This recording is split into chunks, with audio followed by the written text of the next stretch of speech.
Professora Rosana, boa tarde. Eu resolvi fazer um videozinho para responder a sua pergunta lá no e-mail, né, sobre as atividades com o que eu faço com o GeoGebra, com exploração de teoremas, tá certo? Tá, então, eu tenho estudado muitas apresentações semióticas de Duval, né? Então, todas as minhas atividades que eu tenho preparado agora têm levado em consideração as recomendações dessa teoria, tá certo? Então, um aspecto que Duval fala é que, algo que ele fala, né, exatamente, é que a compreensão matemática pode ser vista por dois pontos de vista, o ponto de vista matemático e o ponto de vista cognitivo, né? Então, vamos pegar aqui, por exemplo, a lei dos senos, do ponto de vista matemático, o que evidencia a compreensão, né? Então, do ponto de vista matemático, a compreensão é evidenciada pela demonstração, prova, justificativa e aplicação, certo? A pergunta que a gente se faz é suficiente, de fato, garante compreensão? Por exemplo, se o estudante entende a demonstração, consegue aplicar a lei dos senos em algumas situações de exercícios, ele compreendeu, né, esse teorema, tá certo? Então, vamos ver esse caso que foi explorado com estudante de licenciatura, né? Então, eu já trabalhei a lei dos senos com alunos de licenciatura e com alunos do ensino médio, né? Então, já trabalhei, por exemplo, a demonstração do teorema, né, usando a representação visual, a representação simbólica, né? E eles demonstraram ter entendido a demonstração, mas eu fiz alguns questionamentos para eles após, em outras situações, sobre a lei dos senos mesmo, né? E perguntei para eles, por exemplo, nessa figura aqui, nesse triângulo aqui, o que é o seno desse ângulo A? Aqui, eu perguntei isso para eles, certo? Então, foram comuns respostas do tipo, essa medida aqui, o lado oposto, dividido por essa medida aqui, certo? Ou respostas do tipo, lado oposto dividido pelo maior lado, tá certo? Então, veja, a altura não estava explícita na figura, né? Então eles relacionaram o seno com a razão entre esse lado aqui e esse aqui, por exemplo, tá? Em outras situações, eles não conseguiram relacionar o teorema na representação linguística com a sua representação simbólica, tá certo? Eles não conseguiram associar essa representação aqui com essa daqui, tá certo? Tá, então, do ponto de vista cognitivo, o que evidencia a compreensão, né? O que Duval fala? Ele fala que a compreensão é evidenciada pelo reconhecimento dos objetos estudados por meio das suas múltiplas representações ou manifestações possíveis, né? Então, outra coisa que ele fala também é o seguinte, que algo que pode ser considerado um acerto ou erro elementar, do ponto de vista matemático, pode não ser do ponto de vista cognitivo.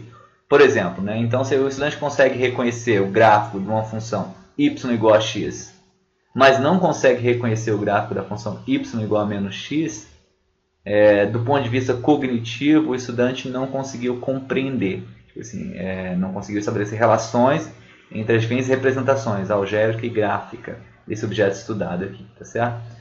Então, vamos ver como é que no GeoGebra a gente explora isso, né? Então, eu vou abrir aqui no GeoGebra, certo? Então, aqui, lei dos senos, tá?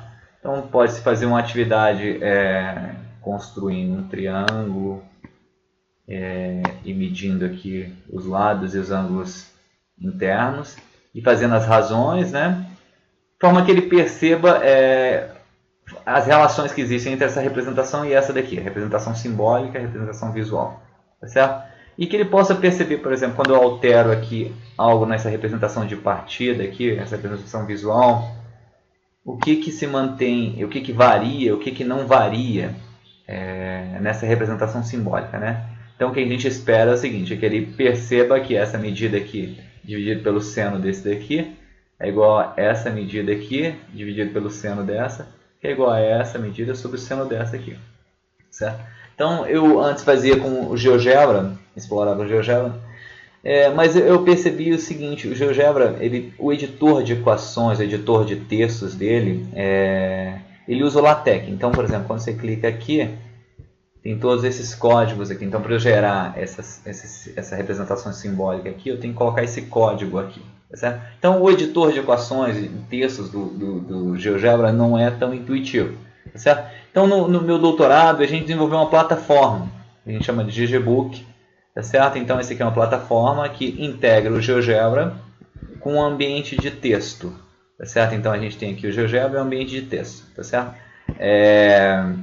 Então, aqui é uma atividade que eu explorei com alunos de licenciatura no doutorado, tá certo? Então, aqui, por exemplo, eu quis, porque Duval fala que a gente tem que trabalhar fazendo as conversões entre os diferentes registros de representação.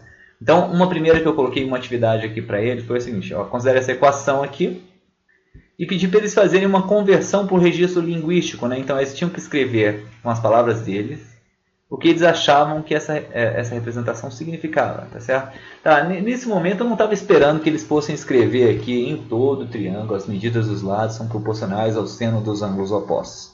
Era pouco provável que um estudante que não conhecesse a lei dos senos escrevesse isso aqui, né? Fizesse essa conversão. O que era mais esperado era que ele escrevesse, tal como ele está lendo a equação aqui, né? A dividido por seno de A igual a B dividido por seno de B igual a C dividido por seno de C. Tá certo? Bem, mas de qualquer forma eu queria saber o que eles iam, como é que eles fariam essa conversão, tá certo? Na atividade 2 aqui, o que eu tenho aqui? Eu tenho aqui a representação linguística e peço para eles usarem fazerem a conversão para a representação simbólica, ou seja, eles tinham que usar símbolos matemáticos para fazer essa conversão aqui, tá certo? Né? Então aqui era a conversão inversa da atividade anterior, tá certo? Então aqui, em todo o triângulo as medidas dos lados são proporcionais ao seno dos ângulos opostos. Né? Escreva o que você leu usando símbolos matemáticos, tá certo? Bem, na atividade 3 aqui, eu integro, coloco a representação linguística, só que agora eu coloco uma representação visual aqui também, tá certo? Então, tendo como referência essa representação visual, que é a figura aqui com as medidas e ângulos internos, que ele escreva, faça a representação simbólica disso aqui, né, uma conversão, usando esses dois registros. Tá certo? Bem, na atividade 4, o que eu tenho aqui agora é o seguinte, eu tenho aqui a representação simbólica e a representação visual. Tá certo? Então aqui ele vai ter que fazer a conversão para a representação linguística. Né? Tipo assim, o que ele entendeu daqui, por exemplo. Agora tem uma vantagem aqui, é porque ele pode variar aqui, registro aqui, certo? Ele varia o registro visual, que a gente chama de registro de partida, certo? E pode ver aqui o que varia e o que não varia, tá certo? Então aqui ele está, a partir dessa manipulação aqui no registro visual de partida, ele vê a representação simbólica convertida aqui, desse daqui para cá, e escreve aqui, faz uma representação linguística daquilo que ele está percebendo, tá certo? Bem, então aqui o que a gente esperava é que ele começasse a perceber, bem, de fato, né, cara, se eu pegar essa medida aqui e dividir pelo seno dessa, é igual a essa daqui, dividido pelo seno dessa, tá certo? E se ele quisesse fazer a outra razão aqui, ele poderia fazer, tá certo? Ele poderia fazer outra razão aqui. Ele poderia colocar aqui a fração, inserir aqui essa daqui, certo? Pode colocar aqui.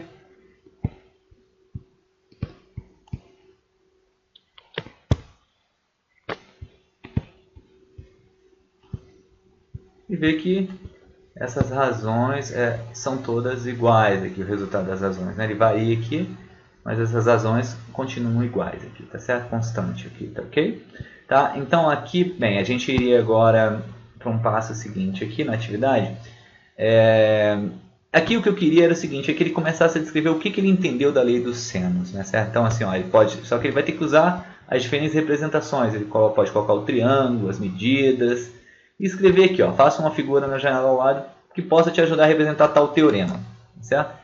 E escrever esse aqui, né, usando representações simbólicas e linguísticas, o que ele entendeu da lei dos senos, ok? Na atividade seguinte, é uma atividade introdutória para a gente começar a fazer a demonstração do teorema, tá certo? Então, eu primeiro pergunto para ele assim, ó, o que é o seno do ângulo, tá certo? Então, ele olhando para essa figura aqui, o que é o seno do ângulo, tá certo? Então uma coisa que eu percebi novamente era o seguinte, é que eles, quando a altura não está explícita aqui, eles associam, por exemplo, o seno do ângulo A aqui é esse lado dividido por esse, por exemplo, ou esse lado dividido pelo maior lado, tá certo? Eles não, quando essa altura não está explícita, né, na figura, tá certo? Quando a gente vai para a atividade 7 aqui, que é onde eu começo a fazer a justificativa, né, que é a demonstração da lei dos senos, né, eu explicito aqui, eu coloco a altura, tá certo? Tem a altura aqui, tá certo? E aí eu pergunto, aqui eu já coloquei só para a gente ganhar tempo, tá ok? Eu já respondi aqui para a gente ganhar tempo, para não ter que fazer novamente, tá? Então, olhando para a figura ao lado, poderia dizer o que é o seno do ângulo A. Agora eu já tenho a altura aqui, né? Então, eles vão, o seno do ângulo A é G sobre B. Ele pode escrever aqui G sobre B. O seno do ângulo B, ou beta, é G sobre A, tá certo? Aí aqui, ó, pode colocar G em função de B e seno de A, né? O que eu quero é que ele faça aqui um tratamento nesse registro simbólico aqui, né? Assim, isolando o G em ambas as equações aqui, tá certo? Ele isola. E que ele perceba o seguinte, que a gente aqui, ó, compare as duas equações, o que você observa aqui, é o que eu queria, o que eu imaginava, o que para que ele pudesse entender a demonstração, é que ele igualasse as duas equações, né? Igualasse as duas equações e percebesse, fizesse algumas manipulações nas equações e percebesse que o A dividido pelo seno de A é igual a B sobre seno de B. Tá certo? Então, aqui é a primeira parte, né, da demonstração. Bem, para ele continuar a fazer a demonstração, ele poderia fazer aqui, traçar a altura relativa a esse lado aqui. Tá certo? Marca aqui. E agora ele vai comparar seno de beta e coloca um seno de gama aqui, por exemplo, né? Então agora tem essa medida que pode chamar de H, tá certo? E ele continuaria a demonstração, tá certo? Então com outra altura aqui, tá? Então nessa perspectiva que eu trabalho a demonstração, né? Esse é um exemplo que eu estou colocando aqui para você em relação a como é que eu posso explorar o ponto de vista cognitivo e o ponto de vista matemático, né, para a exploração da lei dos senos, entende? Então, primeiro o que eu quero é que ele reconheça as diferentes representações e consiga fazer as conversões, entende? Que ele consiga, por exemplo, ver assim, ó, em todo o triângulo as medidas dos lados são proporcionais ao seno dos ângulos opostos, né? O que é isso? Isso é representação linguística, né? Mas ele pode fazer a conversão para representação simbólica. O que seria isso na representação simbólica? Ou na representação usando a figura, né? A representação visual.